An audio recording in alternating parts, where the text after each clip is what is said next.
The views and opinions expressed in this podcast by the host and or the guest do not necessarily reflect the views of the host and or Paranormal Buzz Radio and or its sponsors. Use of any material produced by Paranormal Buzz Radio without express written consent is prohibited. Paranormal Buzz Radio will not be held responsible for you holding your knees, crying, and rocking in a corner in a puddle of your own urine, or being beheaded by a group of children in a cornfield. In fact, if you come across a group of children in a cornfield, we promise to make fun of you as you run away screaming in terror. Listener discretion is advised.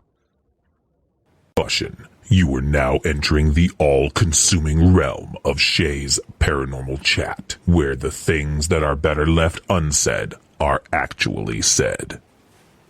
Shut up and sit down.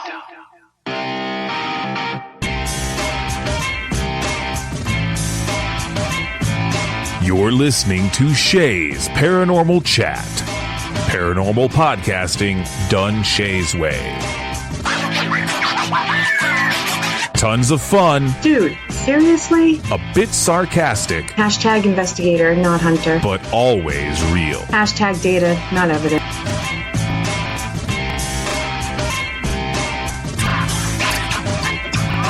Don't get your panties in a twist. Oh my god, really? This is real, raw conversation.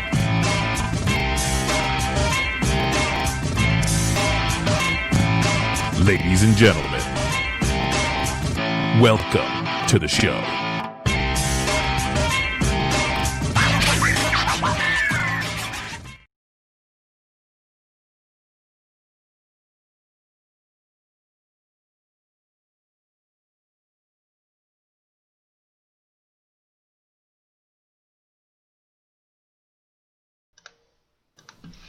Good evening, everybody. TGIF. I am so happy to be with you here on this Friday.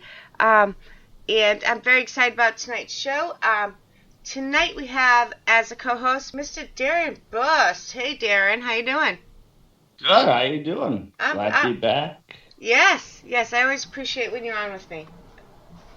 Ready to rock and roll with this show tonight. I know. I'm very excited for a couple of reasons tonight. Number one, this is an awesome guest that we have coming up and awesome subject. But I've been on the air for 3.5, 4 years, and the only show I've ever missed of my own is when he was on the first time. His name's AP Sylvia. He's a author, and we're going to be talking about vampires and misconceptions and all kinds of different things. We'll give out the title of the book in a second, but I felt so bad. It was a little over a year ago. I was so sick, and I didn't want to cancel last minute, and Kim and Allison filled in for me. It's the only show of mine I've ever missed in all the years I've been doing this. So he's given me another chance to make up for that, and he's smiling. So, Andy's here, so that's a good sign. But, so, AP, how you doing? Doing well, thanks. Happy to be here. Thank you for having me. Yes, I am very happy you were back. I felt so bad. It was either that or cancel last minute, and I didn't want to cancel on you last minute. So. Welcome to the show. Oh, thank you. Yeah, no, I understand the last time, and it was a good show. We had a lot of fun. Yes, Kim and Allison are awesome. I don't have just anybody on my show as co-hosts. As you know, I have a few good, awesome co-hosts, but I had to cancel that night, and Kim and Allison are great. So. I just want to give out a few quick shout-outs in the beginning of the show. The first people that joined us, of course, are Matt, Mallory, my mother, which we call Mama Deb, and Allison. Thank you, guys. Those are the first ones in chat. Hey, guys. Glad you guys can make it and join us tonight. Yes, it's going to be fun. And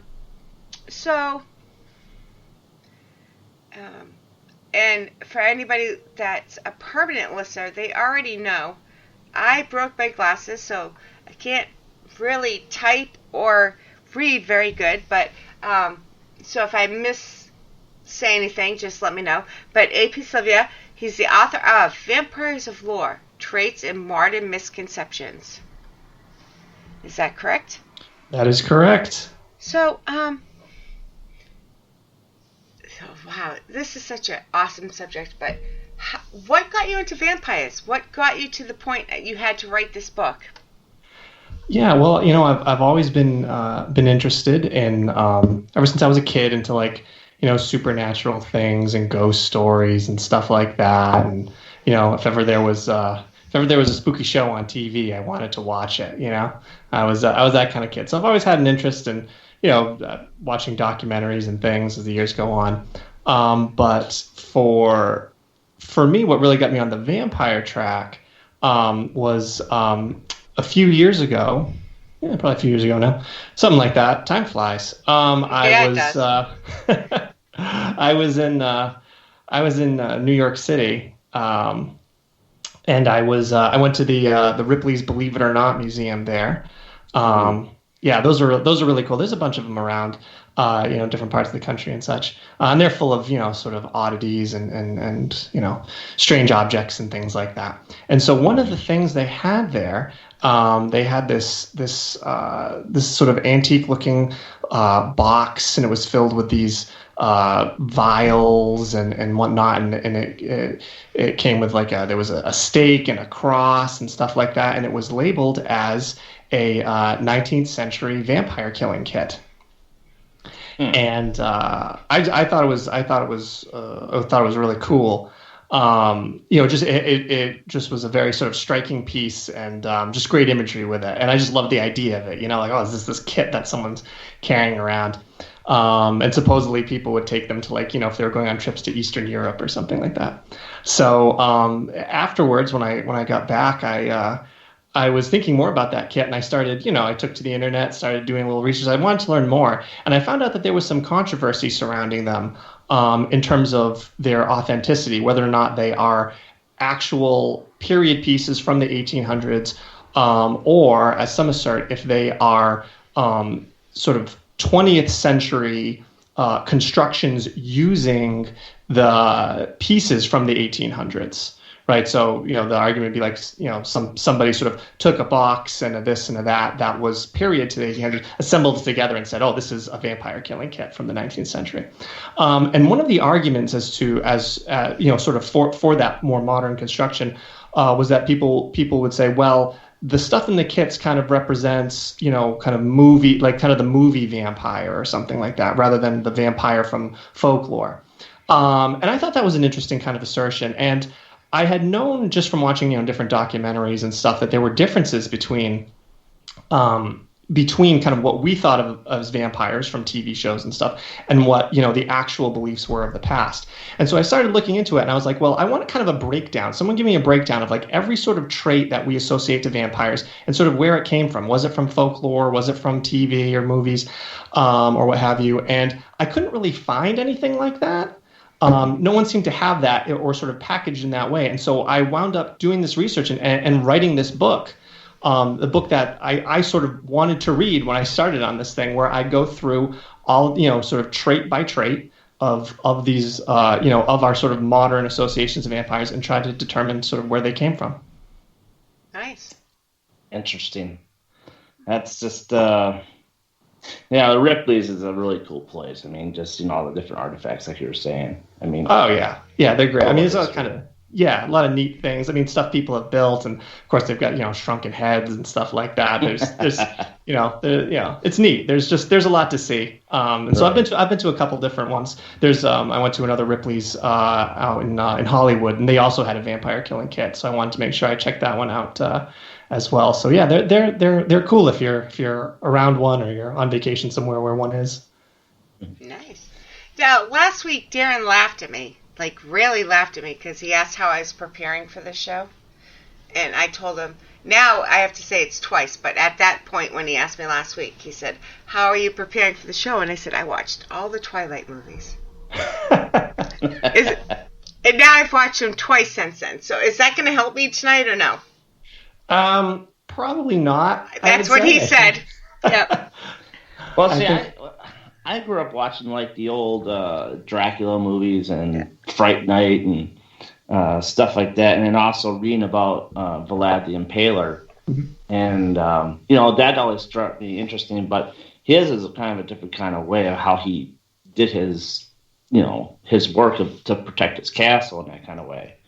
And of course, with Elizabeth Bathory, Yeah, that's another one that struck an interest. Sure. Yeah. I mean, those are those are kind of historical characters that often come up in kind of vampire discussion, especially if you're watching maybe like a documentary or something like that. Those are they're often brought up. So there's sort of a couple of kind of things to chat about with both of those historical figures. Vlad the Impaler. A lot is made about Vlad the Impaler and Count Dracula, right? So people often say like, oh, Stoker based Count Dracula on Vlad the Impaler, and he did, that's kind of where he got the idea and all this stuff. Uh-huh.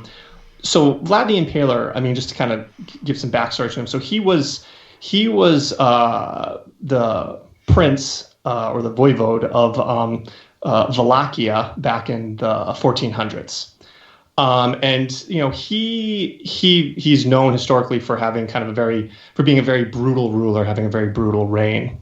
So he was known for impaling thousands of people on pikes and stuff like that, and other kind of brutal acts and whatnot. But of course the thing to kind of put him in perspective is that he was in a very precarious situation. He actually, he had, kind of Hungary to one side of his country, which was kind of this major power. He had the Ottoman Empire to the other side. Wallachia is kind of caught in the middle. He had like rebellious nobles and stuff like that. So he from his point of view had to come from a position of kind of absolute strength. And he actually reigned 3 separate times. He like lost his throne and regained it. So that's kind of just kind of a quick thing about Vlad. So the other thing about Vlad is his name. His name was Vlad. He would be known as Vlad Dracula, or Vlad III, or Vlad Dracula III. His father took on the name Dracul because his father was a member of this order of knighthood, the Order of the Dragon. So the father took the name Dracul. Then Vlad, his son, took the name Dracula. The la meaning like the son of the dragon. Okay. So the thing that sort of Stoker knew, Stoker actually didn't know much about Vlad the Impaler. That can be proven. A lot's been hypothesized about, he knew about the impaling and this and that. But the only thing that really has been proven for certain, and for this I referenced the work of Dr. Elizabeth Miller.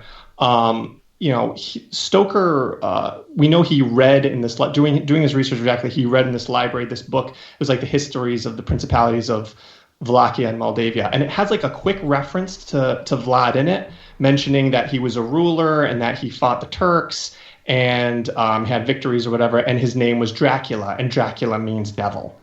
And so Stoker read that reference to Vlad in this book, and he took the name Dracula and he wrote it in his notes, Dracula means devil, and he wound up naming his main character Dracula. Before that, the character was going to be named like Count Vampire or something like that. Wow. So he took Dracula, great name, nicely done. But that's kind of it. And it's funny because if you actually read from the book, the little section about Vlad, and then you read Dracula, there's a point in Dracula where Van Helsing talks about who Dracula was in the past. And he mentions that basically what Van Helsing says very much mirrors what this book says. And you can very much kind of see the influence that book had on Stoker and his writing. But that's actually about it that can be certain for Stoker. And there's really nothing else in the novel that kind of comes out and says anything else kind of profound about the history of the real Vlad or something like that. Mm-hmm. So based upon that alone, it kind of seems like Stoker really didn't know much.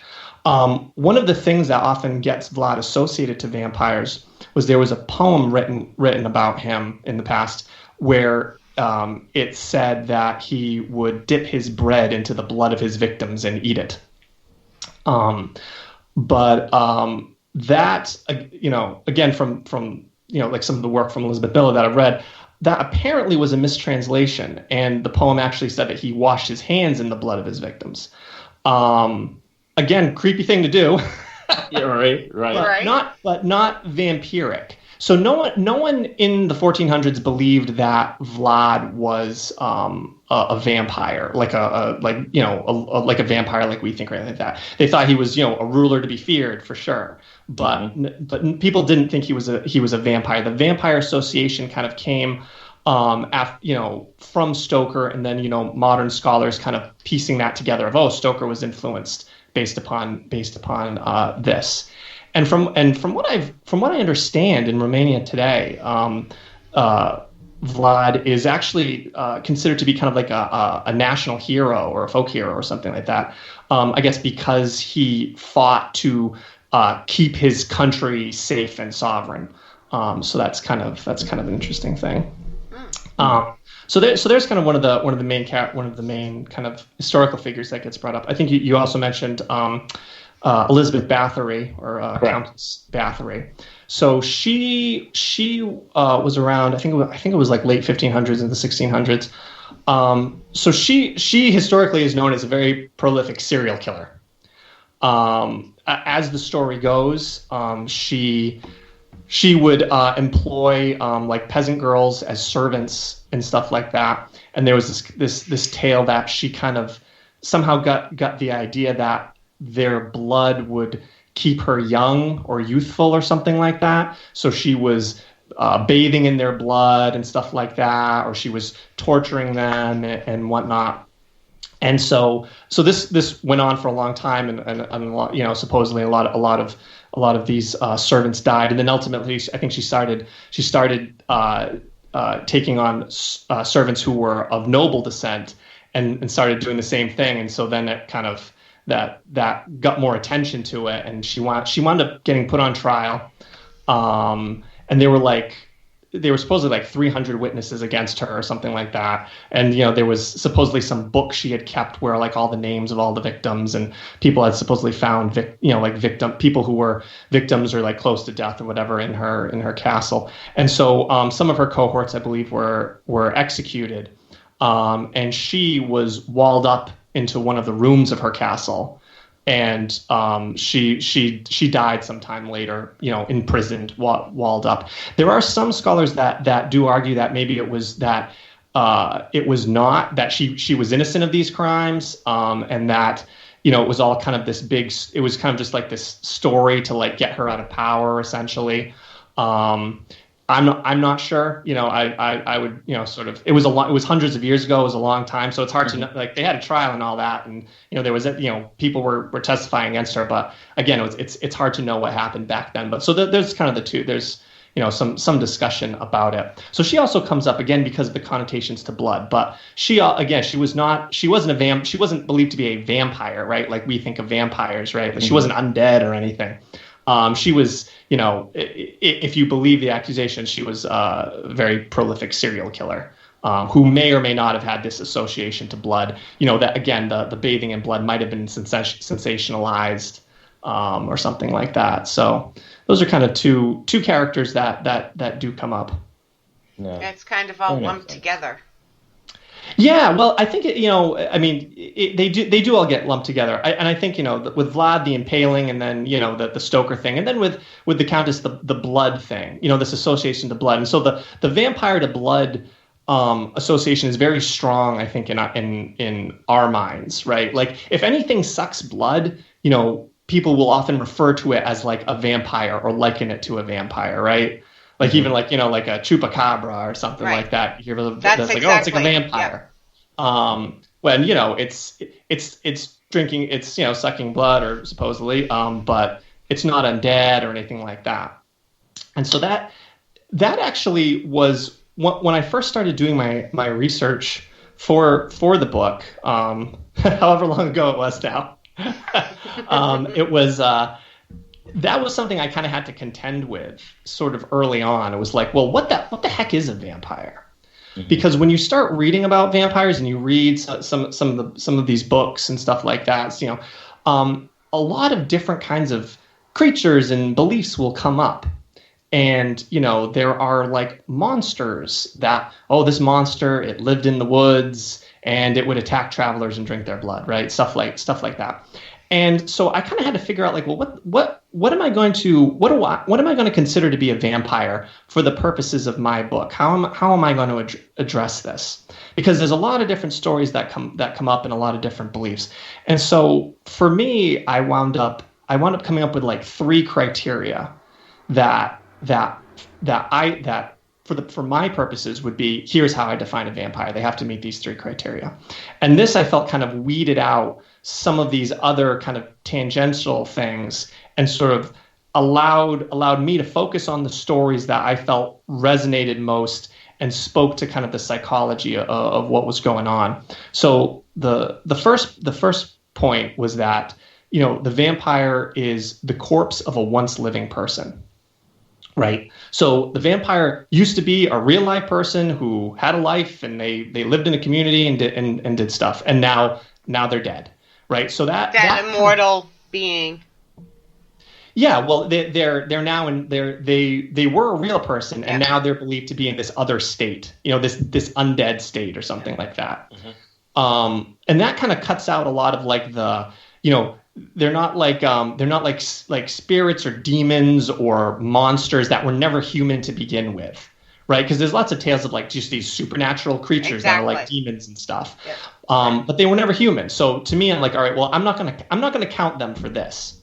And then the second criteria was that the corpse is harming the living in some way. So I actually broadened it out a little bit beyond just the blood drinking, because there's many accounts where people believe the corpse was causing harm in different ways, whether they were strangling people in the night, whether they were sort of just draining the life in kind of this more abstract way, or causing other kinds of mischief, or causing like droughts and stuff like that. So I think all of that kind of whatever sort of harm the corpse was doing, to me it was relevant because it gets to the point that people feared the dead. There was a fear of the dead in these accounts. And then lastly, my third criteria was that to destroy the vampire, action has to be taken against the corpse itself. So if you wanted to rid yourself of this vampire problem, you needed to do something to the corpse that was in the ground in the cemetery next to the village. Like the vampire isn't like a ghost that's kind of untethered or something like that, right? There was a physicality to the vampire, and there was a physical thing that people could turn to and look at and go, this is the root of our problems, or so they believed. And this kind of take out those fears against the corpse. And so that's kind of where I landed for my analysis of vampires in the book.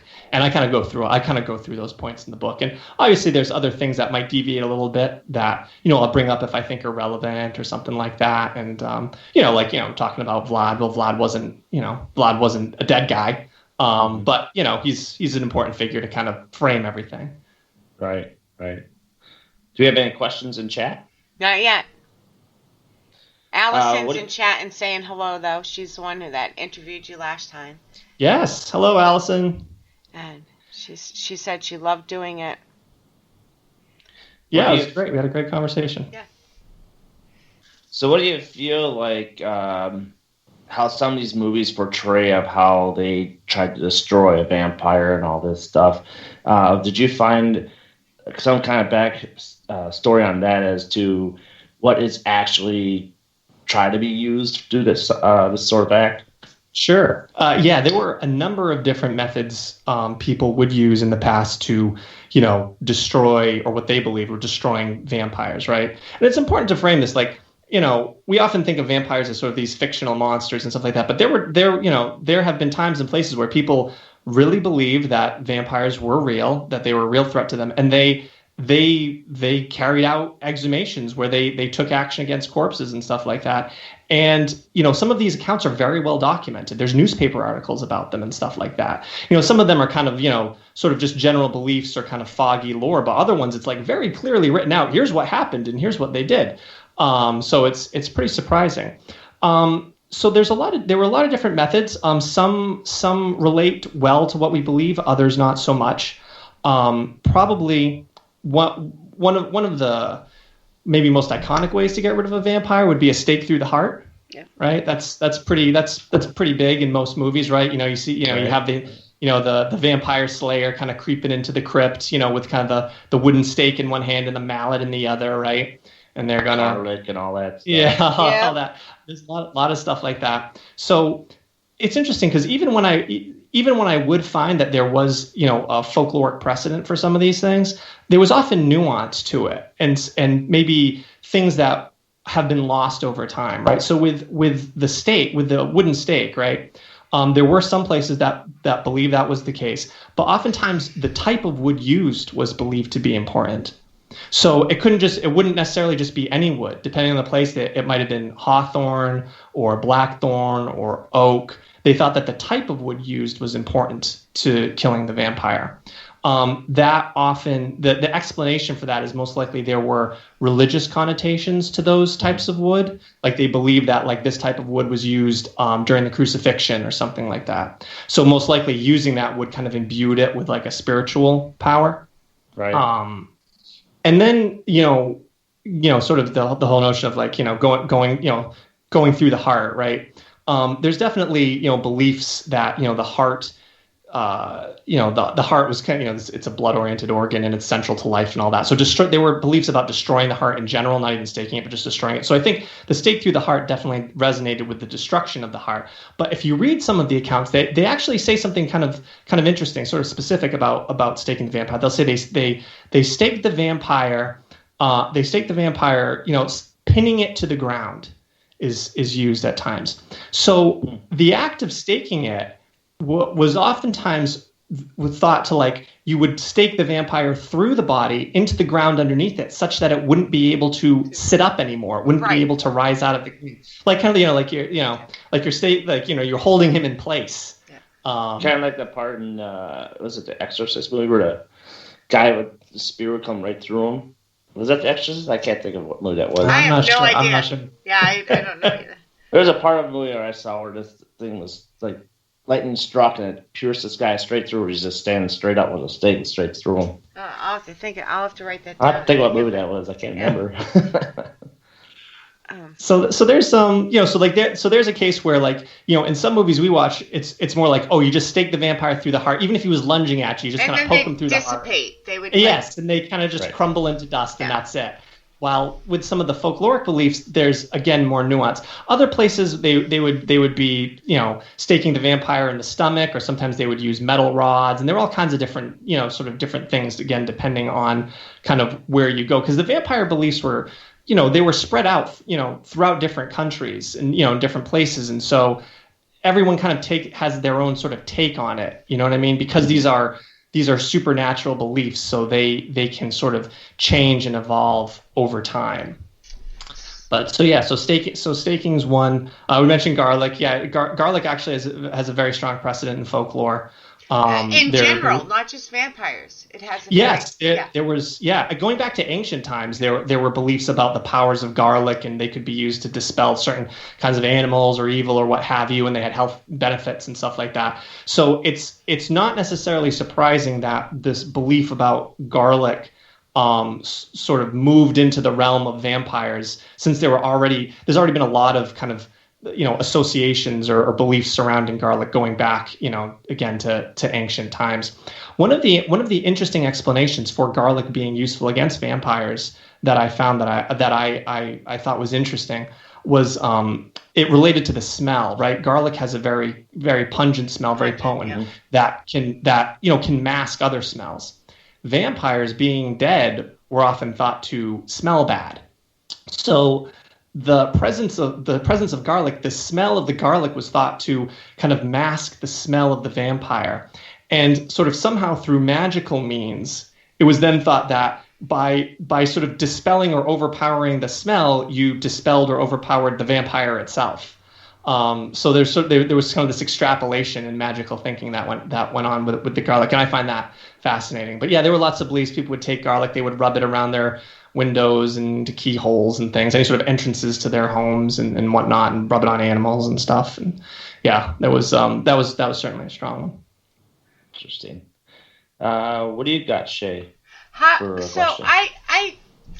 did we go from vampires turning into bats and repelling them with garlic to the romance side of them, to them being beautiful, angelic, and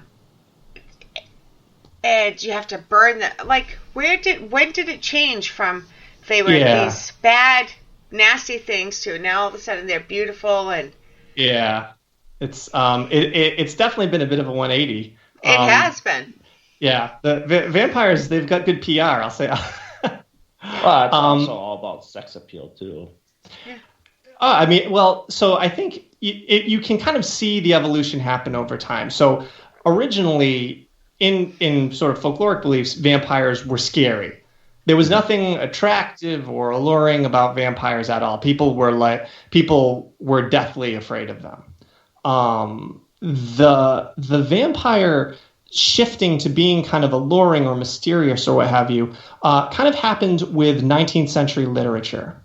So probably the first work that really started doing this, there was a novella called The Vampire.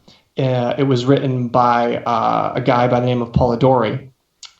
And essentially this novella introduces this character, Lord Ruthven, who's this kind of mysterious nobleman and has this sort of appeal, and people are drawn to him and stuff like that. But then kind of the main character ends up sort of traveling with Ruthven and slowly realizes that he has this very destructive, this destructive influence on people around him, and ultimately realizes that Ruthven is in fact a vampire.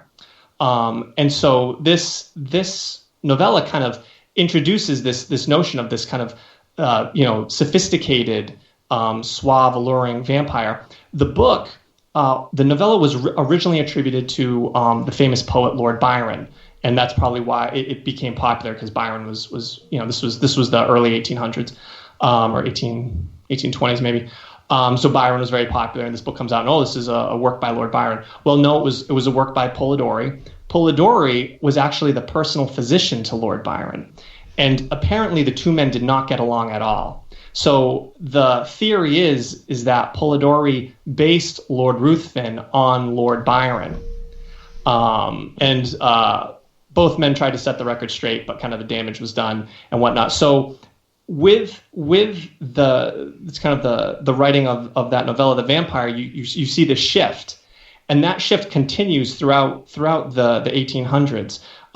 There's a penny dreadful called Varney the Vampire, which has this the main character is Sir Francis Varney, again this upper class fellow, and then ultimately at the end of the 1800s you have Count Dracula, right? Again this mysterious nobleman or whatever, and I think what happened there is that very much appealed to the Victorian readers of the time, and that resonated with them. So their fear of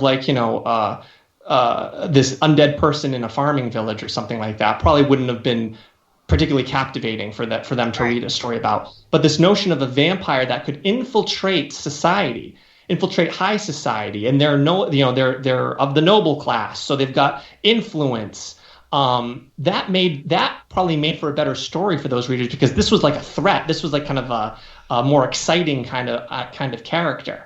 And so you kind of see that trend happen in the 19th century literature, and then obviously once we get into films and all that, Count Dracula has this huge impact, right? And so then you get Bela Lugosi, right, in Universal's Dracula, being suave and elegant and all this stuff, and wearing this evening attire and all that. And I think it just kind of it went from there. And the interesting thing that I've just sort of seen with vampires, looking at it all, is that the notions of the vampire have just sort of grown and changed and adapted and evolved to sort of just meet the needs of what people were looking for at the time, whether it was like the villagers who needed to explain some kind of illness or plague or something, to the Victorian readers who were looking for something more sensational that would kind of speak to them and where they were culturally.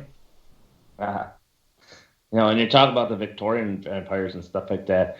It's so funny because I actually was looking at being a Victorian vampire for Halloween this year. Oh, really? Yeah. Didn't go for it though? No, my wife said no. Oh,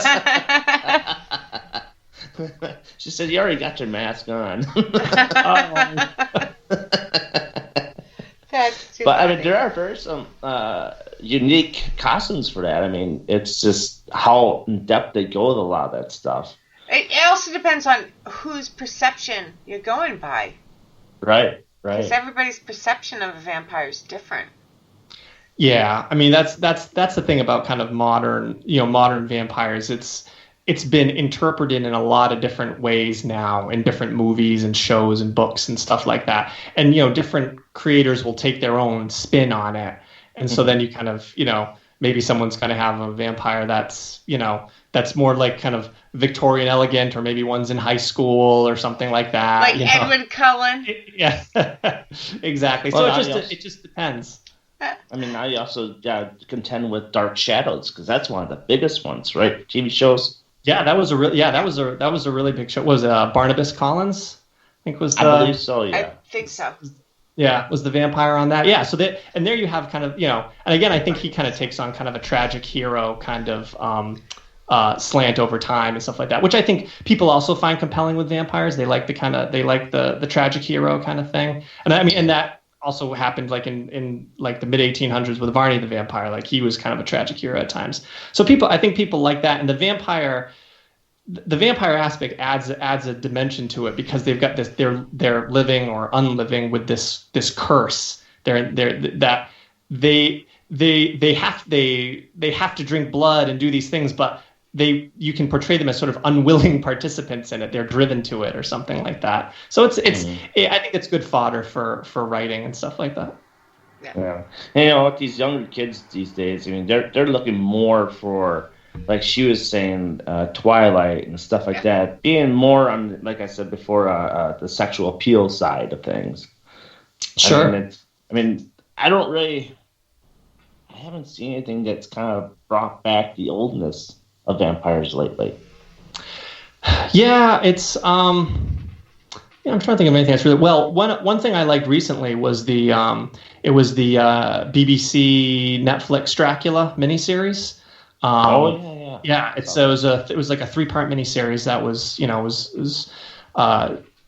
British, a British show. And that was really cool. I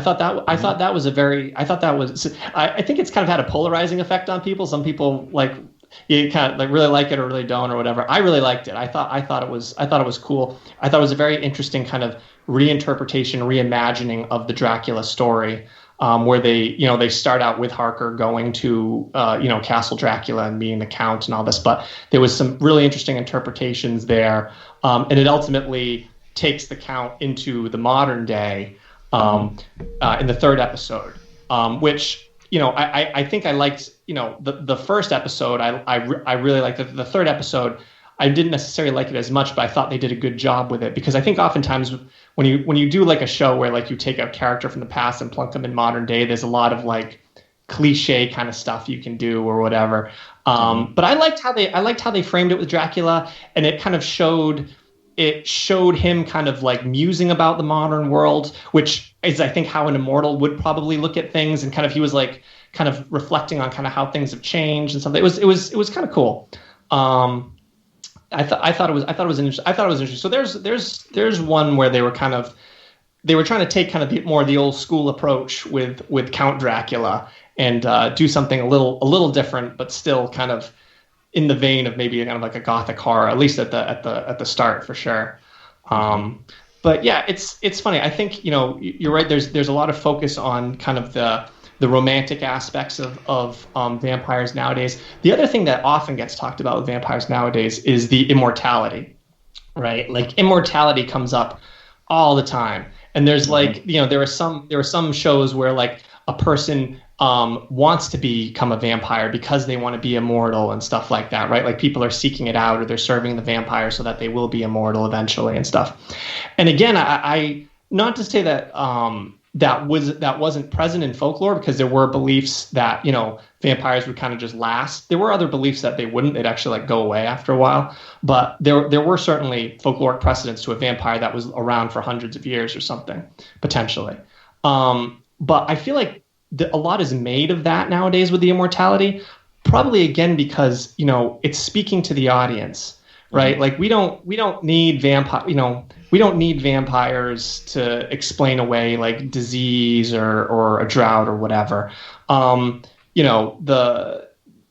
all been kind of dealt with, but we still kind of have this fear of aging and death, right? Mm-hmm. And so then you introduce this vampire character that has sort of avoided that. I wouldn't say they've overcome it necessarily because they're cursed in their state, right? But they've somehow avoided death, and I think that kind of resonates with people because that is something that science has yet to conquer. But at the same time, in these shows, the vampire, as I said, is cursed because of it, and now they have to live this sort of kind of strange existence. And I think maybe that also kind of speaks to us too, that they've kind of subverted the natural order or something like that by this state of undeath. So I think that has a resonance for people. Yeah, I agree. That's a lot of different elements there. Shay, what do you got on your end? I'm just still trying to decipher between the two differences, as in, now having to live on forever and ever and ever until your body's, whichever century you're in, however it goes away, is also a way that people are like, oh, the poor bad, they kill people, but right. Like you said, that sad heroine, or what's the word? Yeah, no, absolutely. Heroine's a woman, isn't it? Yeah, sorry. Yeah. But yeah, I mean, that's exactly right. It's this kind of whether they're a sympathetic villain or kind of an anti-hero or something like that. Yeah. I think that makes for a good story because you have a complicated main character. And so there's things to explore there, should the vampire just destroy him or herself, or are they going to go on and, can they be blamed for that and things like that. So it's interesting. And I think people kind of do different takes on it and stuff like that. Right. But, Right. Well, I was just going to say, I will also say, like, the notion that the vampire kind of, like, in modern shows, like, vampires kind of, like, live normal lives a little bit. Like, they go to parties and things and stuff, right? Like, you might bump into a vampire and not realize it. Again, they've kind of infiltrated or something. Or, like, the vampire has this spooky old house or whatever. Like, oh, that's where the vampire lives.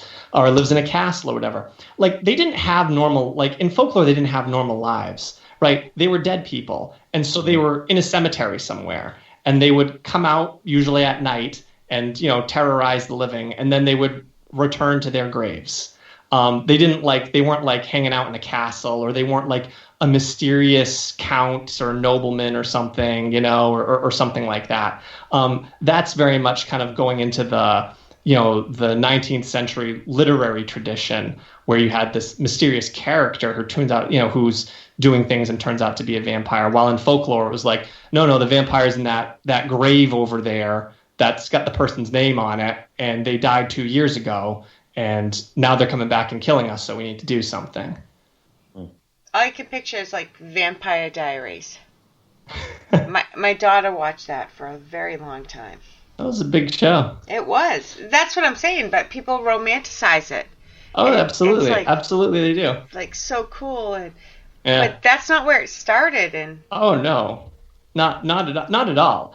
I mean, it started, with people. It started with people trying to explain some kind of malady or tragedy that was going on, right? Yeah. And so, it's interesting too, because as I said, it's been around. Like, these beliefs were in a number of different places. There were actually vampire incidents in New England in the 17 and 1800s. So, like, one of the most famous cases of that is Mercy Brown. Shay, I'm not sure if you've ever visited the gravesite of Mercy Brown. No, I haven't yet. No. I haven't been out east yet. Oh. So the Mercy Brown incident that happened. It was the late 1800s, right, in the town of Exeter, Rhode Island. You had the Brown family, and the Brown family, the mother had died of tuberculosis. What we call now tuberculosis, which then was known as consumption.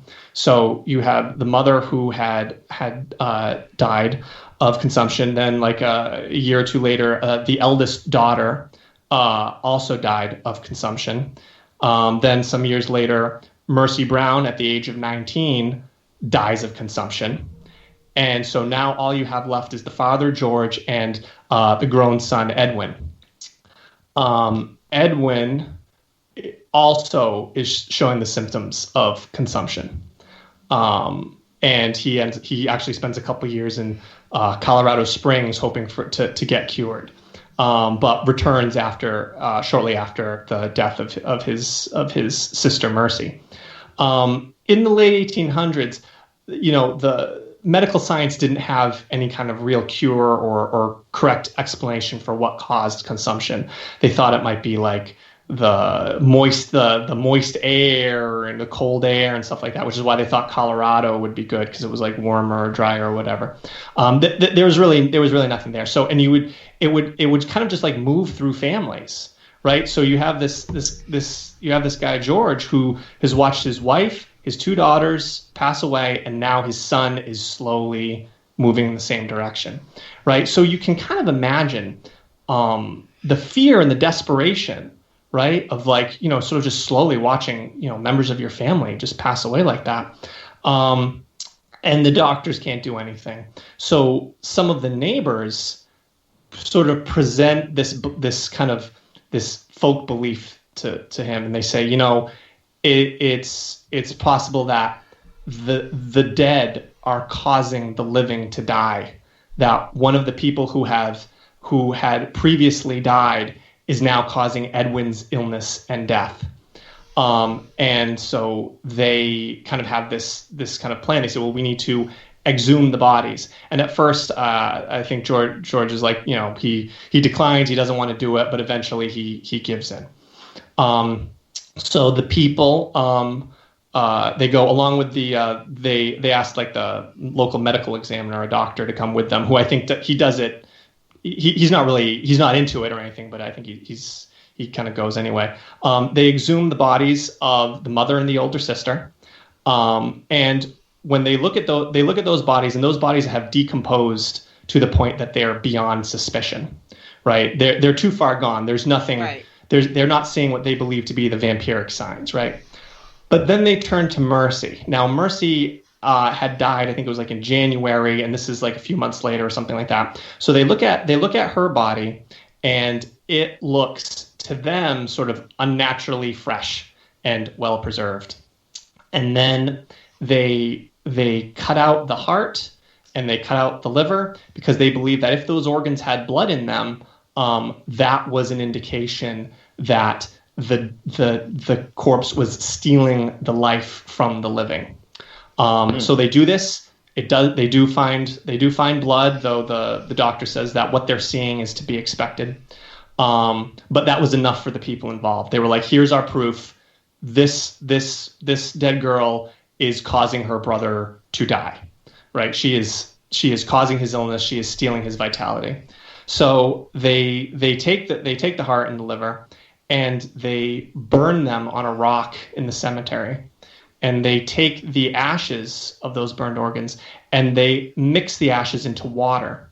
They then give that water to Edwin to drink as a cure for his consumption. Unfortunately, though not surprisingly, this cure does not work. And then Edwin passes away sometime later. And this belief of burning the organ and consuming the ashes, I found references to this to this belief in Romania as well. So this isn't like unique to New England or something. But so you have a case there, and this is the late 1890s, and so the papers pick this story up, and it kind of gets sensationalized a bit, and the papers write some articles about it and whatnot, and but you can you sort of put yourself in the mindset of the people involved, and you can only imagine sort of the fear and the desperation that would drive them to do these things. But you see that in a variety of kind of vampire accounts.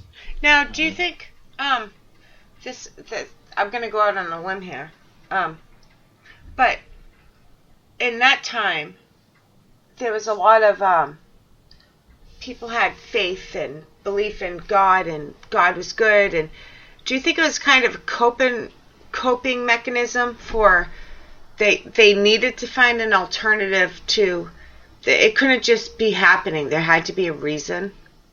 Absolutely. I think people of the past, and again, the Mercy Brown incident, it was like the 1890s, so it's not that, like, it's long ago, but not that long ago. But this was a rural area, so there was, and that came into play with the articles too, like the difference between sort of like the cities and the country and stuff. But as you go further back in time, I think people believed strongly that the supernatural world had a very kind of real presence and effect on their daily lives, right? Like, they believed that if something bad was happening, if something was going on, it was just as likely to be a supernatural cause as it was to be anything else, right? And so I think that informed a lot of their kind of decision making and the assumptions that they reached regarding what was going on. So I think you have these people, they're living in this maybe a tightly knit community, and they're seeing person after person get sick, pass away, what have you. They're looking for answers, right? They're looking for some kind of rationale for it. And so there's something evil going on, right? There has to be. That's in their mindset, right. Yeah. In their mindset, there's something evil happening. There's something supernatural going on, because to them it didn't make sense, right? They did not have the benefit of the knowledge we have today. Like, we understand germ theory and communicable disease and stuff like that. They didn't know about those things. They're just seeing one person who seemed healthy not long ago suddenly get sick and die like that, and then another person, like, that doesn't make sense to them. So they're looking for their answers. And so ultimately, in these cases, in these vampire cases, the suspicion fell on the dead. They looked at, well, who's the first person to die? Oh, this all started when that person died. What's going on with that person? We need to take a look. We need to dig them up and look. And they would dig these people up, and they would often see like the corpse in a state of decomposition that they weren't familiar with. Most people believe I think most people would assume that, when somebody dies and during decomposition, you kind of just slowly turn into a skeleton and that's it. But that's not necessarily what can happen. People can, bodies can look fresh and be limber for longer periods of time. Bodies can actually, they can actually swell up. They can bloat due to the buildup of gases. So people would see these corpses. Oh my goodness, this person's gained weight, right? They look healthier now than they did when they died. Something's wrong. So to them, there was something wrong. And so, but they're also looking for a reason. They're absolutely. They're looking. I mean, they wouldn't have dug them up, right? Yeah. They're already there. Exactly. Like they've already sort of, their suspicions are already on the dead, right? They're trying to figure something out. They've arrived at this. It started this. They've dug them up. They're seeing something they don't see, and so then they go through these destruction rituals, or whatever, where we're going to do this, we're going to do that, we're going to burn the organs, and I think that was probably providing sort of a catharsis for the people involved, this release of fear and tension. I mean, obviously, like, it wasn't, in these cases, it wasn't actually going to have an effect, but they believed it would, and it gave them an outlet for probably all of these fears that they were experiencing, and kind of a focus for this kind of hysteria. And it probably made them feel less powerless. They thought, well, we can take action, yeah. we can destroy this evil and be victorious and survive. And so, it was either that or just say, we don't know what's going on, and we don't know when it'll stop, and oh well. Like, I don't think that doesn't sit well with people.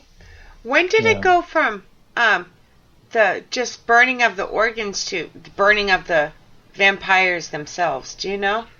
It really depended on the place. The different places had different traditions on it. So you might read one account that was, burning the organ, like with this Mercy Brown thing. There are other accounts where there's one account where they staked the vampire and then they burned the corpse. So they burned burning was often kind of the last resort, where like there was sort of nothing. You might do some other things or whatever, but burning was like there's nothing else to be done once you burn them, because you think about it, you've physically destroyed the corpse itself, so there's nothing left. You've destroyed it in all senses once it's to ash. It's that. There's nothing left. So, and again, you get back to that physicality of vampires, right? Where the vampire is a corpse that's coming to life, or it's somehow maintaining its vitality in the grave through sort of the illness and death of others, right? Of stealing life. But now you've destroyed that. You've destroyed the body, the thing that was either terrorizing you or stealing the life in some fashion. So that was usually the last or the ultimate act to be done against the vampire was burning it till it was nothing. And I mean, and that actually goes back. I found an account from the 12th century that talks about this village that was being terrorized by a corpse that was like a revenant. And these two brothers, they dig up the body and they burn it to ashes. And as part of that story, that the vampire would kind of go through the town at night, and it was believed that its breath had poisoned the air and had caused a plague. So when they burned the body, as the story goes, the plague ended. Right, so the flames almost had this like purifying effect even on the air. So it's interesting. And that story, it's a 12th century account from Great Britain, right? So like this belief that the dead were to be feared and could cause harm, it goes very far back and goes into places that, I mean, normally you think vampires, you're thinking like, 1700s or Eastern Europe or whatever. But it's much broader than that, because I think it speaks to it speaks to the populace on kind of a fundamental level, right? Of this fear of the dead, what the dead could do. It's also a fear of death itself, I think. Oh, absolutely. They need that outlet. Is that the word? Is that what I'm looking for? Sure, I'd say so. Yeah, I mean, there was a fear of death, and so what's closer to death than someone who just died? Yeah. Right? Mm-hmm. So there was a fear that the dead could bring you with them, could make them like you, make you dead along with them. Right. And the dead would somehow try to steal your life in the process. Right? So, that dead person probably doesn't want to be dead. They're going to try to take my life to avoid being fully dead. So again, when you put yourself in the mindset of the people at the time, like it kind of like you can see how it progressed and how they could arrive at some of these things. Because these days we know a little bit more about science, but you're talking back then, they didn't know everything we knew. So I do get it. I really do. Yeah, absolutely. They didn't have the benefit of our knowledge, and so they were, with the tools at hand, trying to make sense of the world around them. The best they could. The best they could, exactly. So Mama Deb had a question a little while ago, and it kind of fits into this.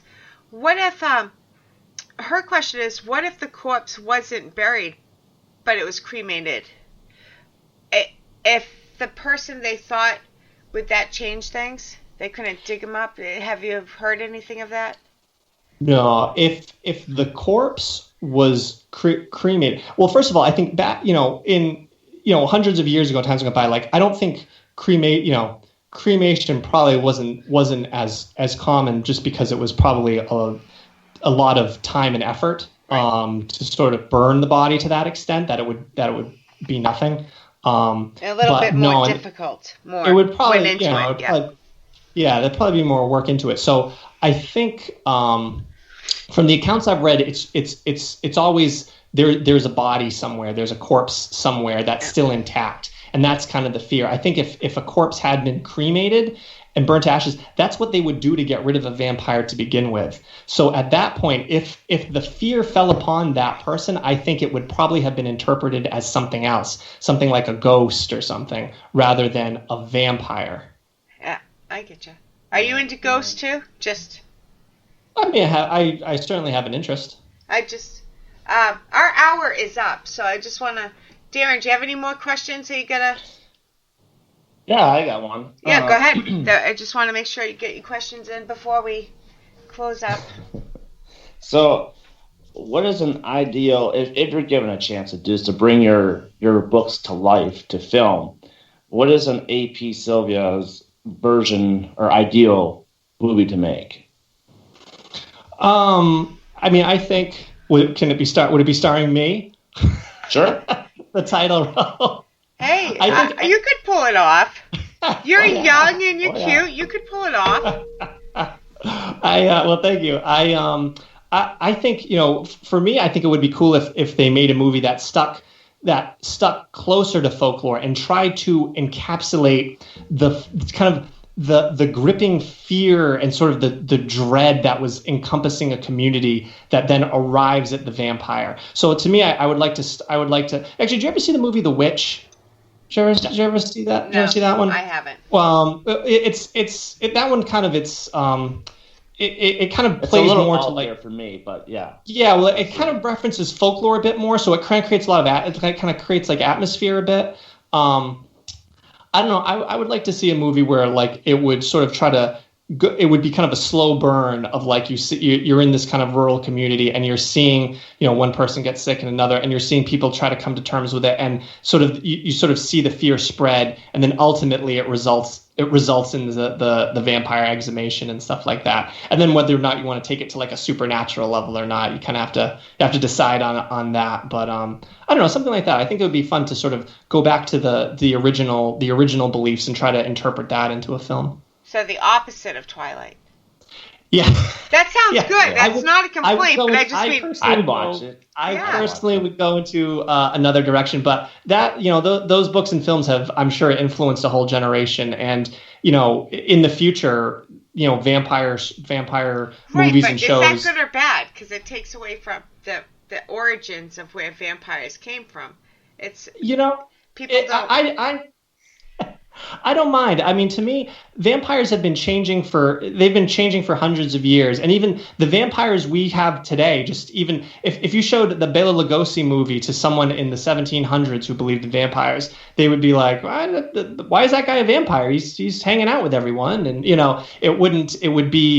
they'd be like, why isn't he in his grave in the yard or whatever? But I don't know. I think they've been growing and changing over time. So I just try to go with it, and I think it's just going to speak to that generation. And I think that's why we still have vampires, is because they change and evolve. And if they had stayed static, then people might not be like the Halloween. Bored. People would get People would get bored. They would get and we smarter and learn. So you'd be like, come on, we know that was just TB. Right, so we got to change it around. You got to keep it fresh. So absolutely. Here's the question of the night: do you really think there was ever such thing as a blood-sucking vampire? I know there are spiritual beliefs that do include vampire-like entities and stuff like that. There are beliefs that do have that. People certainly believed it in the past, to a very real extent. There were even people. There was an account I briefly mentioned in my book in the 2000s in a rural village in Romania where they believed that a vampire was causing harm, and they exhumed a body and took action against the corpse. So some of those beliefs do still persist even today. Me personally, from what I've read and the accounts I've read, I'm not yet convinced that the bodies of the dead are actually clawing their way up and stuff like that. But yeah, hey, you never know. It's a big world out there. True. I like that answer. Do you have any more questions before I have one last one? Go ahead. You ask your last one. So what can we expect from AP Sylvia in the future as to new books coming out? Yeah, I've got a few different ideas rattling around in my head. I've also got I've got the blog locationsoflore.com where I write about, different places and stuff like that. So that kind of keeps my writing chops fresh. But I don't know. I would like to explore folklore in some more ways. Maybe look at some other beliefs. Maybe some different supernatural creatures and stuff like that. So I don't know. I'm not sure, but I think I've got a few different possibilities ahead. That Sounds good. Right? They got the show out there called Lore. I don't know if you've watched that one at all. I think it was that Netflix thing. Yeah, I've seen some episodes of that, and I know it's also it's based on a podcast. Oh. Yep.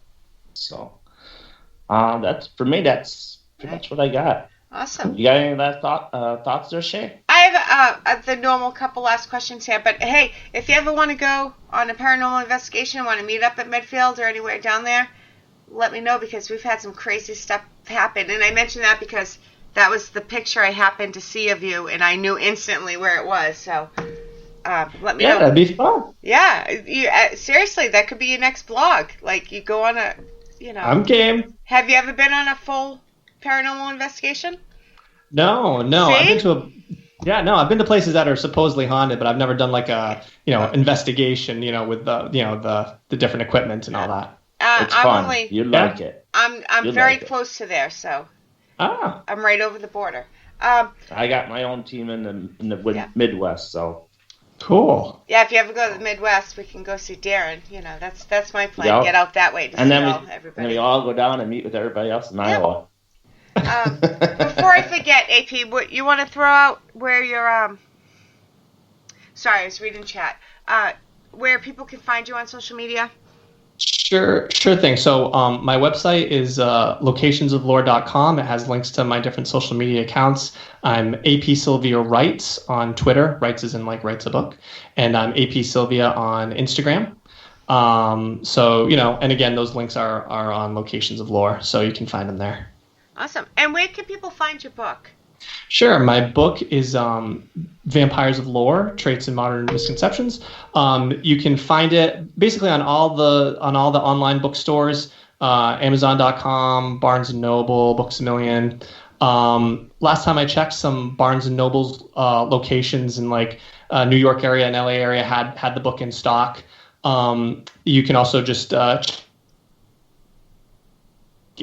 bring it in for you, order your copy or something like that if you'd like to do that. Awesome. And I'm having internet trouble, guys, so we're just wrapping this up just in time. If you guys didn't hear that, you can find them at any bookstore, any online, Amazon. If you have any questions on where you can find his book, send me a message and I'll make sure he gets the information and I'll pass it on to you, because you're breaking up a little. I'm not sure why, but all of a sudden my internet is like freezing up. Must be freezing in Manhattan. Massachusetts, I mean. Sorry. Good try. Good try, though.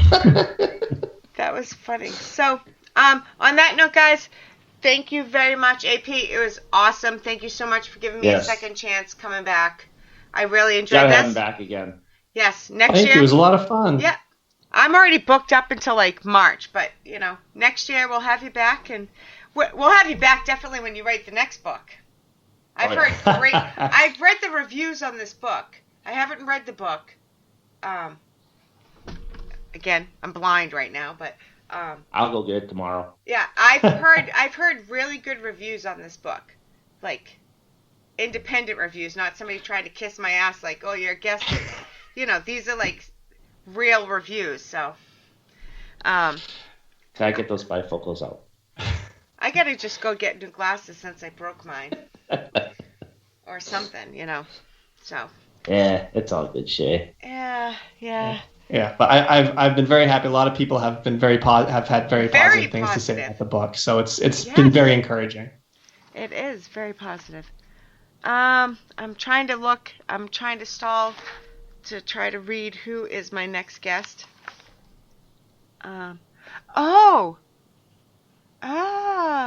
Next week is I think his name's Gavin. I think his last name is pronounced Davies. We're going to be talking about UFOs and aliens next week. So that's a first on this show, believe it or not. It's a paranormal show, but we've never actually talked about aliens. So I can't wait for that. All right, guys. We will see you next week. You two hold on 1 second. Thank you to everybody in chat. I cannot scroll back. My chat froze up, but I know Allison joined us. Afterwards, the Beholder joined us. Kim's in there. Darren's in there. Yep. And I think I got everybody else at the beginning. If not, guys, I love you. Thank you for listening live or listening later. Mallory. We really appreciate it. Good night, everybody. Good night, everybody.